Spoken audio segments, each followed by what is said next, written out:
The smell hit Roy Callahan before he reached the third row. It was the second week of August 1971, and the corn in Section 14 of his farm, in Saline County, Kansas, was standing at roughly 5 feet, which was 3 feet shorter than it should have been. Roy was 63 years old. He had walked these 340 acres every morning for 4 decades, first beside his father Frank, and then alone after Frank died in the spring of 1959. The morning walk was not sentimental. It was diagnostic. He looked at leaf color, stalk diameter, the way the canopy met overhead when it should have been blocking the horizon entirely. He pressed his thumbnail into each stalk he passed to test firmness. He crouched and rubbed a handful of topsoil between his palm and the back of his fingers to read moisture content. He had been doing this since 1931, when he was 23 and Frank had handed him a row to cultivate for the first time and said nothing more about it. The smell that morning was wrong, softer than it should have been, closer to the smell of wet newspaper left outdoors than the clean mineral scent of disturbed soil. He reached down and wrapped both hands around the base of the nearest stalk and pulled. The plant came free with almost no resistance, the way a nail pulls from rotten wood. He turned it and looked at the root crown. What should have been a dense white mesh of rootlets, anchoring enough to hold the stalk through a July thunderstorm, was a nub. The roots had been consumed within an inch of the crown. The stalk had remained upright only because the season had been dry. In a wet year, every plant in this section would have gone flat in the first hard wind. Roy stood up. He looked down the row, then across to the next 3 rows, then west to where the field met the fence line. The corn carried the color and posture of something still technically alive, but finished growing some weeks earlier. He set the plant back at his feet with some care, the way a man sets down an instrument he is not through examining. Then he walked the remaining quarter-mile to the road and turned back toward the house. What he had just found was going to cost him something. He did not yet know how much. If you're finding this story worth your time, a like and subscribe tells us to keep making them.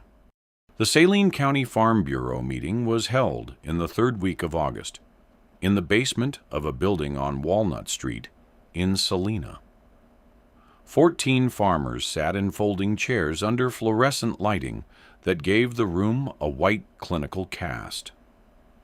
Dr. Harold Finch stood at the front, where he had been standing at various meetings in that same room since 1965, when Kansas State University's Cooperative Extension had appointed him senior agronomist for the county.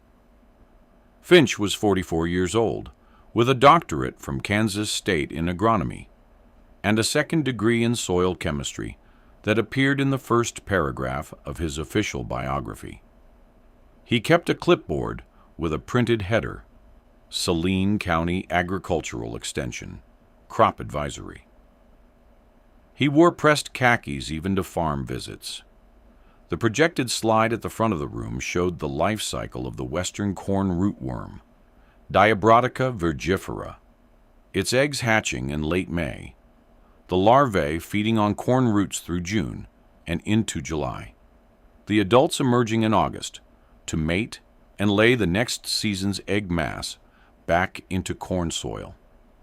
A second slide showed a bar chart comparing yield losses across 3 counties. The numbers surprised no one in the room. They had seen the damage in their own fields. What they had come to hear was the solution. Finch's recommendation was aldrin at planting depth, a chlorinated hydrocarbon available at the county co-op for $4.80 per gallon, applied at 1 pint per 1,000 row feet. He went through the application method, the timing, the projected effect on the larval population. He spoke with the measured precision of a man who had delivered this information before and expected it to land, as it always had. Roy was in the second to last row. When Finch opened the floor, Roy said steadily that he had been reviewing records suggesting crop rotation as a method for disrupting the rootworm life cycle without chemical input, that his father had documented field results using this method in Saline County in the late 1930s, and that he intended to rotate his front sections to soybeans for a full season. Finch looked at him. He looked at the other men in the room with a brief, sideways shift of the eyes that was not quite a smile, but communicated something in the direction of patience. He said, "Roy, your father farmed before we understood what these compounds can do. You rotate out of corn. You pay your mortgage with soybean prices in a corn market. A man in your position can't afford nostalgia." There was laughter. It was not mean laughter. It was the laughter of a room that had already concluded something and appreciated having it stated plainly. Dale Hutchins, who farmed 600 acres 3 miles east of Roy's property line, called out from the front row without turning around, "That's right. My daddy rotated too. Didn't get him anywhere worth going." A few more men laughed or made sounds in the general direction of agreement. Roy wrote one line in the small notebook he kept in his breast pocket. He folded it closed and put it back. He drove home on Route 81 with the windows down. The August air carried a smell of cut alfalfa from the fields along the road. The radio played something he did not hear. He was thinking about a specific page in a specific notebook that had been sitting in the third drawer of his equipment shed workbench for 12 years. Frank Callahan's composition notebook had a black cloth spine and cardboard covers warped by years of temperature change in an uninsulated shed. Frank had pressed hard with his pencil, hard enough that even where the graphite had faded to near invisibility, the indentations held the words in the paper fiber itself. You could read the most faded pages by angling them toward light and watching the impressions emerge like low-relief carving. The notebook ran from 1936 to 1951 and served as diary, field ledger, and technical record simultaneously. There were daily temperature readings, rainfall totals recorded in fractions of an inch, yield figures in pencil columns beside field designations, drawings of field layouts with hand-drawn compass roses and acreage figures, observations about soil color after different amendments. And beginning on page 41, running for 6 dense pages, in Frank's tightly compressed hand, a section titled, in capitals, "Rootworm." What I learned. Frank had lost significant yield in 1937 and 1938, years the notebook recorded at 22 and 19 bushels per acre, respectively. Against county averages, the Saline Journal had put at 53 and 58. He had tried wood-ash incorporation and early spring flooding of low sections. Neither produced measurable results. What he eventually worked out, through 1939 and into 1940, was a 3-part system.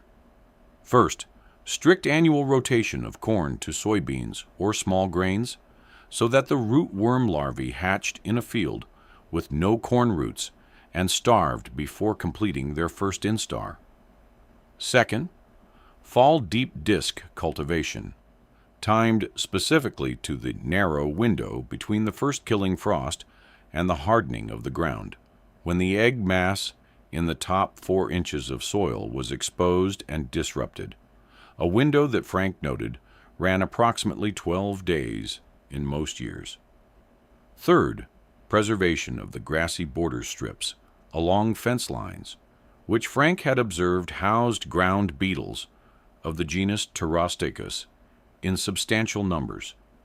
Beetles he had identified through correspondence with a soil entomologist at Kansas State in 1941 as active predators of rootworm eggs. At the bottom of the section, in darker pencil, written in what appeared to be a different year from the surrounding text, "Rotation works. The chemicals will come, and the salesman will make it seem easier not to think. But the thinking is the point." Roy read this standing at the workbench with the single shed bulb lit above him, the door open to the August night. Crickets ran loud in the border grass 20 feet from the door. He had read this notebook before, had read every page in the weeks after Frank's funeral, standing in this same shed. He had read it then as history. He read it now as instruction. What Frank had understood, and what Finch's Aldrin recommendation did not account for, was that the rootworm was not a chemical problem. It was a logistics problem. The beetle needed corn soil to complete its cycle. Remove the corn, and the cycle collapsed without intervention. The soil was not the enemy. The soil was the medium. What mattered was what you chose to put in it, and in what sequence, and when. Roy set the notebook on the corner of the workbench, where he would see it each morning. He walked outside and stood for a moment in the dark yard, looking at the shapes of the equipment shed, the implement shed, and the old granary.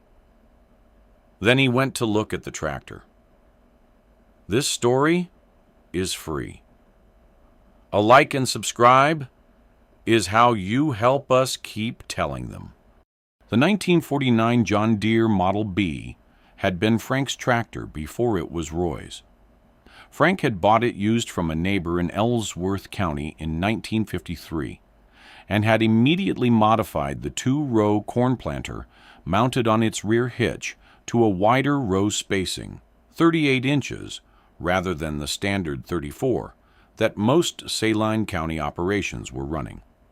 Frank's reasoning, recorded in the workbench logbook Roy maintained separately from the composition notebook, was that the broader spacing gave ground beetles sufficient corridor to travel from the border strips into the field interior, something the tighter planting geometry discouraged.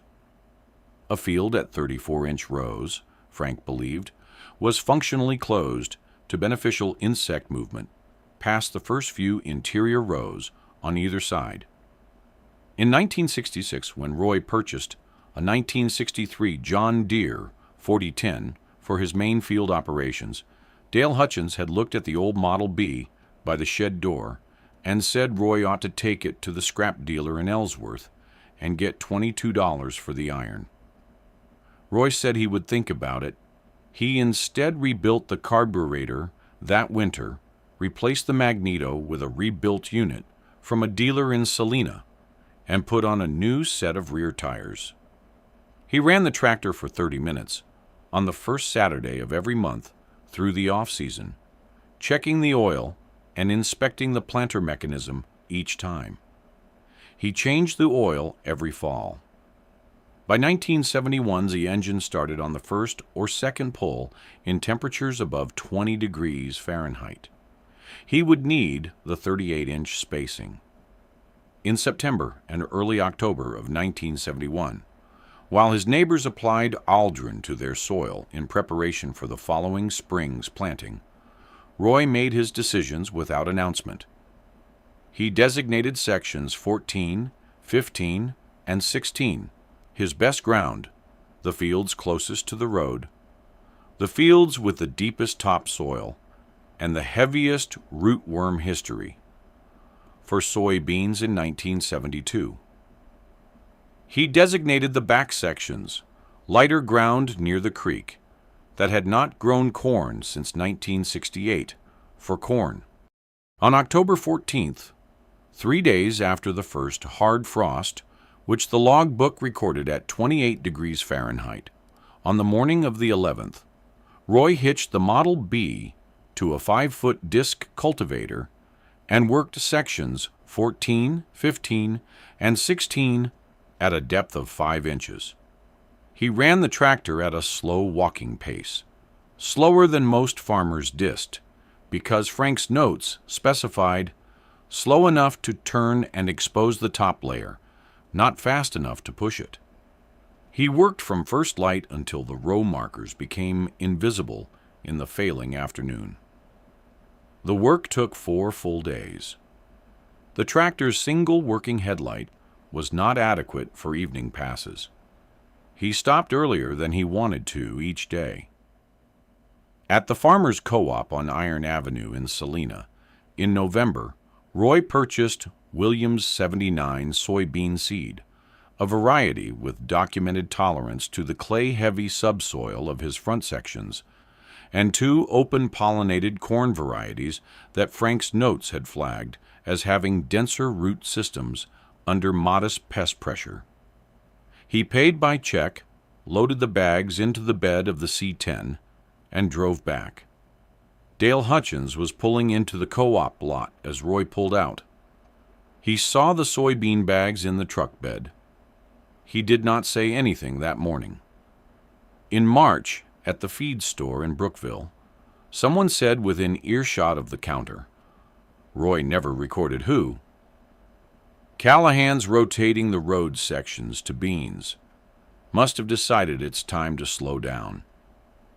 There was the general sound of men around them acknowledging this interpretation as plausible. Roy was at the counter. He collected his receipt and left. Planting began in the last week of April 1972. Roy ran the 40-10 on the back sections, seeding corn at 26,000 plants per acre in the lighter creek ground.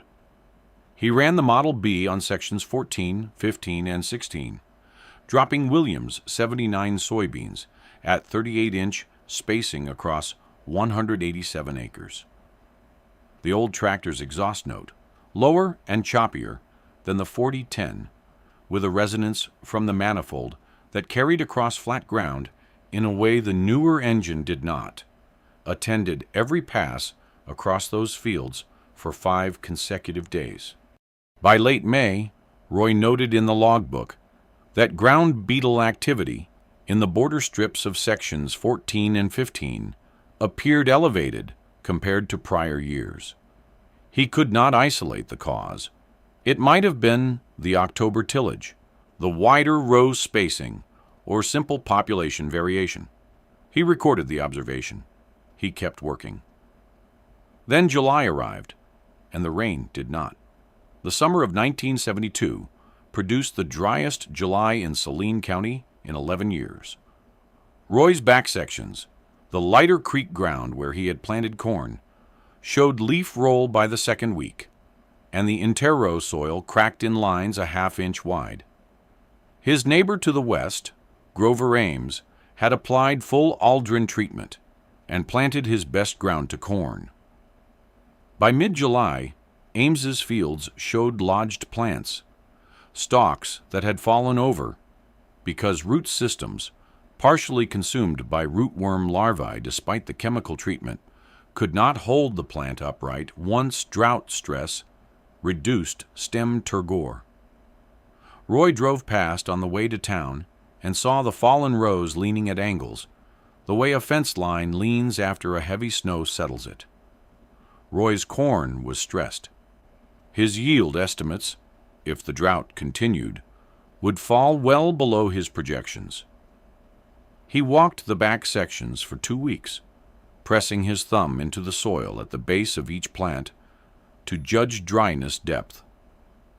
He had no irrigations infrastructure on those sections, or believed he didn't, until he recalled the furrow system Frank had built in 1944.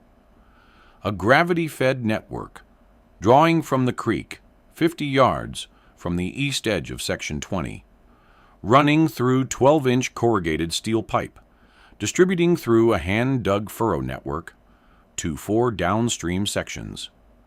Roy had operated it through the 1950s and had last used it in 1963. He found the main line silted solid, 3 sections of corrugated steel rusted through, and the concrete diversion dam settled at an angle that choked the intake. He spent 4 days in July repairing it. He cleaned the main line with a hand auger. He replaced the rusted sections with new corrugated steel from the elevator supply in Salina. He reset the dam angle using a transit level borrowed from Pete Sauer, his neighbor to the north. Pete handed it over from the doorway of his porch without asking what it was for, and went back inside. Roy worked through the afternoon of the 3rd day and the morning of the 4th before the system moved water, 40 gallons per minute through the main line. Not what a pump system would move, but consistent. He ran it every 3rd day through July and twice in August. The corn in the back sections stabilized. Leaf roll retreated after the 2nd irrigation pass. The stalks held upright. He sat at the kitchen table on the 22nd of July and worked his revised numbers. The 1972 income would come in below plan. 2 weeks lost to infrastructure repair, soybean yield in the front sections suppressed by drought. He wrote this down on the left side of a sheet of paper. Then on the right side, he wrote his 1973 projections. Front sections back to corn. Rootworm egg mass in those sections substantially disrupted by 2 seasons of rotation and 1 October tillage. Crop at optimal spacing. Normal rainfall assumed. The number on the right side was the highest figure he had put to paper since 1966. He folded the sheet and placed it inside the back cover of the logbook. The Williams 79 soybeans came off sections 14, 15, and 16 in October of 1972, yielding 36 bushels per acre, 5 below the drought-suppressed county average. Roy had not planted them for the yield. He combined the front sections over 3 days, baled the residue, and ran the Model B on a 2-inch shallow cultivation pass to incorporate the soybean stubble before the hard frost. He recorded the field dates, the pass depth, and the estimated stubble incorporation in the logbook. He did not write anything else about 1972. There was not much else to say about it. He planted sections 14, 15, and 16 back to corn in the first week of May 1973. He selected a hybrid with demonstrated root density rather than maximum yield potential, set the planter at 38-inch spacing, and ran the Model B at the pace Frank's notes specified. Slow enough that the press wheels firmed the seed zone fully, measured against the ground speed at which the seed trench stayed closed in the top inch. In the 3rd week of July 1973, Roy walked section 14 from the south end. The corn was at 8 feet. The canopy had closed. He picked a plant at random, 40 yards from the border strip, and pulled. The plant held for 3 full seconds, the rootlets tearing in a clean white mesh from the soil, the root crown intact. He set it down and walked to section 15 and pulled one near the center. Same result. He walked to the north end of section 16, nearest the fence line, where beetle populations had been highest, and pulled 3 plants in sequence. All 3 held. He walked back to the house without stopping at the road. The front sections finished the 1973 season at 91 bushels per acre. The county average, compiled by the Extension Office and published in the Salina Journal in early November, was 47 bushels per acre. The back sections, the lighter creek ground that had not been in the 2-year rotation, finished at 62, elevated above the county average because the furrow irrigation the previous summer had protected root integrity through the critical development window. Roy's 1973 gross income was the highest single-year figure he had recorded in 14 years of operating the farm alone. On the first Saturday of November, he drove to Pete Sauer's place with the transit level he had borrowed 16 months earlier. Pete was in the equipment shed at the bench grinder, working a disc blade. Roy set the level on the workbench. He said, "Front sections came in at 91. Pete shut off the grinder. He looked at Roy for a moment without speaking. Then he said, "Your father would have called that about right." Roy drove home. He wrote 91 in the logbook beside the date, drew a single line under it, and put the logbook back on its shelf. Word reached Dale Hutchins in early December. In the way agricultural results always moved through Saline County, at the co-op counter, in the parking lot of the Farm Bureau, at the elevator in Brookville when men came in on the same morning to settle their deliveries. A number that specific, posted in a year that had been that difficult for the county, held its shape in conversation. By the second week of December, Hutchins had heard it from two separate sources. He drove to Roy's farm on a Wednesday morning without calling ahead. Roy was in the equipment shed, running a post-season inspection of the Model B's planter mechanism.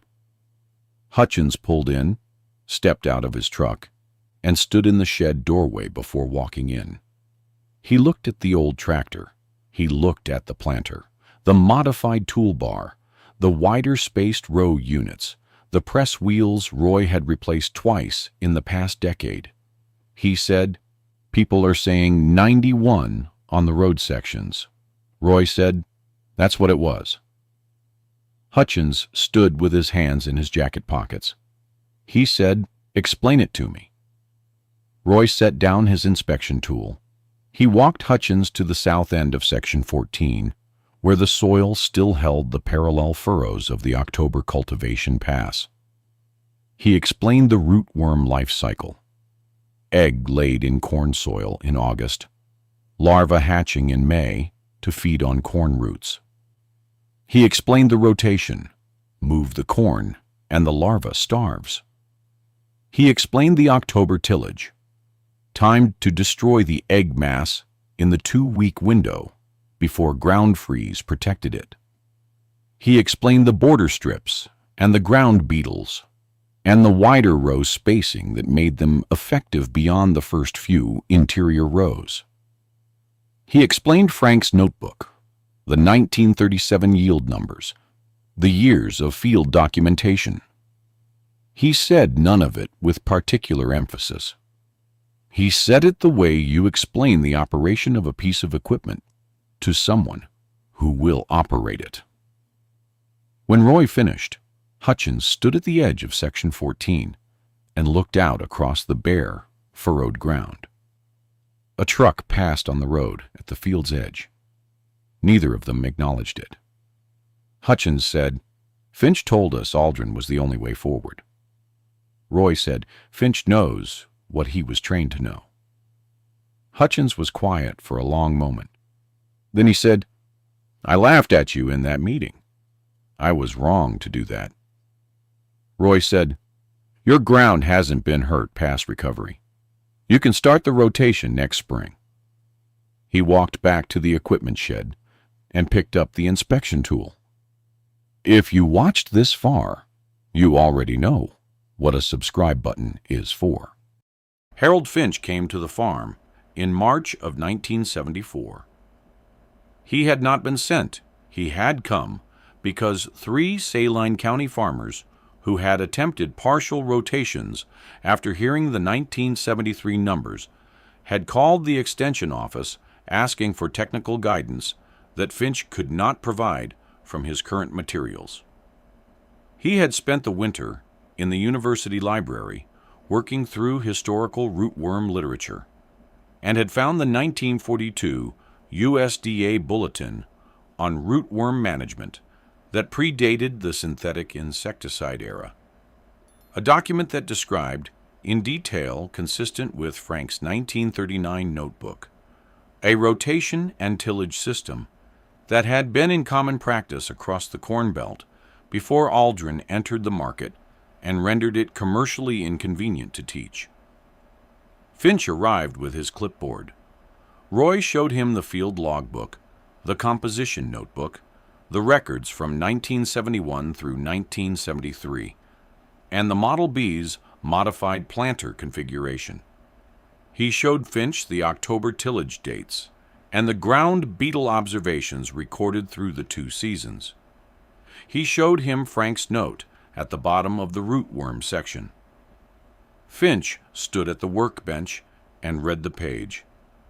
He was quiet for a moment. He said, "Your father understood the biology at a level that our current advisory materials don't address." Roy said, "He had the time to look closely." That fall, Finch submitted a revised crop protection bulletin to the Kansas State University Cooperative Extension.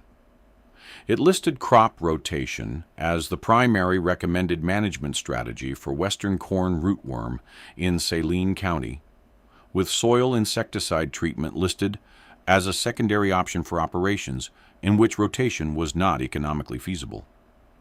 It was the first revision to the county's rootworm advisory since 1968. The technical notes cited independent field trials, Saline County, 1971-1973. It did not name Roy Callahan. Finch had told Roy, standing in that shed, that Roy's field data had been the primary evidence set for the revision. Roy said that was fine with him.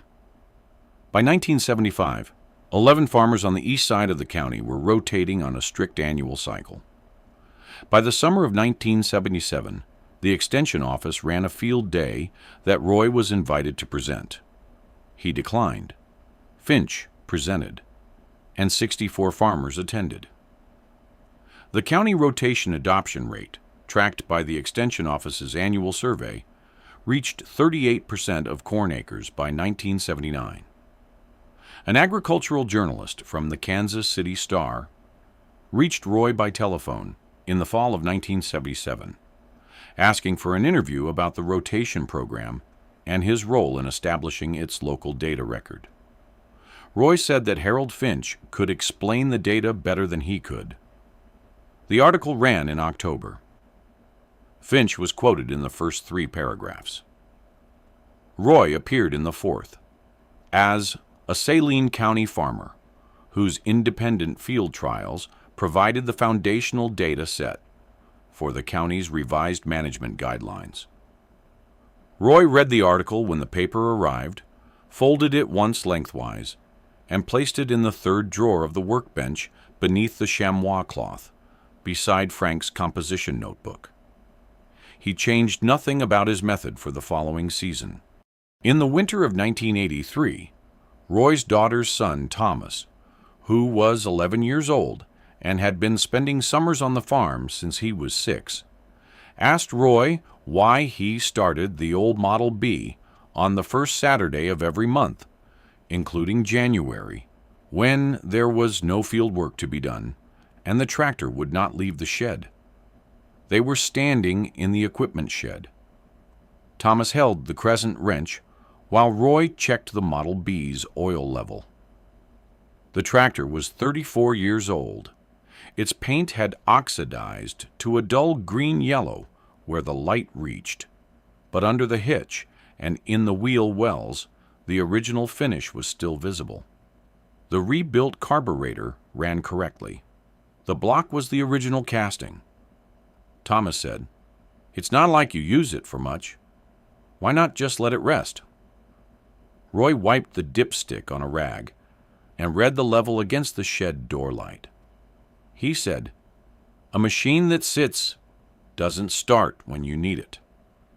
Thomas said, "You've got the big tractor for the main work. When would you need this one?" Roy screwed the dipstick cap back down to seat the gasket. He said, "When you need 38-inch spacing. And when you need 38-inch spacing, you'll need to know the planter is calibrated and the engine starts. Thomas looked at the modified toolbar, the wider-spaced row units. He said, "When would you need 38 inches?" Roy said, "When the beetles need room to move." Thomas thought about this. He was old enough to recognize it as a real answer, and young enough that it was not yet fully intelligible to him. Roy handed him the wrench and nodded toward the parts tray. Thomas put it away. That fall, Roy spent 3 evenings at the kitchen table with Thomas and Frank's composition notebook. He read the pages aloud and translated the older terminology. He explained what 22 bushels per acre meant in 1937 against a county average of 53, what that number represented, about the full weight of a failed season, carried forward into the next. He said, "Your great-grandfather lost 2 full years, finding out what was already documented elsewhere. He wrote it down, so nobody in this family would spend 2 years finding it again." Thomas asked why the notebook stayed in the equipment shed rather than in the house. Roy said, "It belongs where the work is." The Model B started on the first pull that January, and every first Saturday following, the exhaust rising in the cold air above the shed door, while Thomas stood in the doorway and watched and learned, without being told that he was learning, what it meant to maintain something as a form of knowledge rather than a form of sentiment. If you've stayed with Roy this long, there are more stories like his waiting. Subscribe so you don't miss them. There is a field in Saline County, Kansas, that has grown corn and soybeans in strict alternation every season since the fall of 1971. The fence lines carry grass border strips in the same configuration Roy Callahan established, which Thomas, who took over the farm in 1991, maintains by cutting them back each fall to prevent encroachment but never eliminating them, because the log book records the reason and the log book is specific about reasons. The 1949 John Deere Model B stands in the equipment shed on its original frame, rebuilt once, tires replaced twice, started on the first Saturday of every month by a man who learned the practice from watching it done. The planter is calibrated to 38-inch spacing and has been since Frank Callahan modified it in 1953. Frank's composition notebook is in the third drawer of the workbench under a chamois cloth, where it has been since 1959. The pencil marks have faded in the outer surface of the paper. But press a fingertip to the page, and the words are still there, pressed into the fiber, present in the material, requiring only the right angle of light and a willingness to hold the page still. What Roy Callahan did between 1971 and 1973 was not complicated and was not new. He read what his father had documented and executed the documented method. He maintained equipment that other men priced at scrap value. He kept records with the same precision his father had applied across a different decade. He applied a technique that a generation of chemical salesmanship had made inconvenient to remember, and he did it quietly in the correct sequence without announcing it to anyone. And he recorded the results in a logbook he kept on a shelf he walked past every morning. The rootworm is still in the soil. The western corn rootworm has not been eliminated from Saline County or from any county in the Corn Belt. What changed was not the field. What changed was the operating premise. Whether the pest was something to be fought with what the current market offered, or something to be understood well enough that the fight became unnecessary. Some answers are not found in what you add to a problem. They are found in what your grandfather already understood and wrote down in pencil, pressing hard enough that the paper still holds the shape of the words after the graphite fades. The knowledge does not disappear. It waits in whatever drawer you put it in for whatever morning you are finally ready to read it correctly. This story will stay free. Subscribe so the next one reaches you.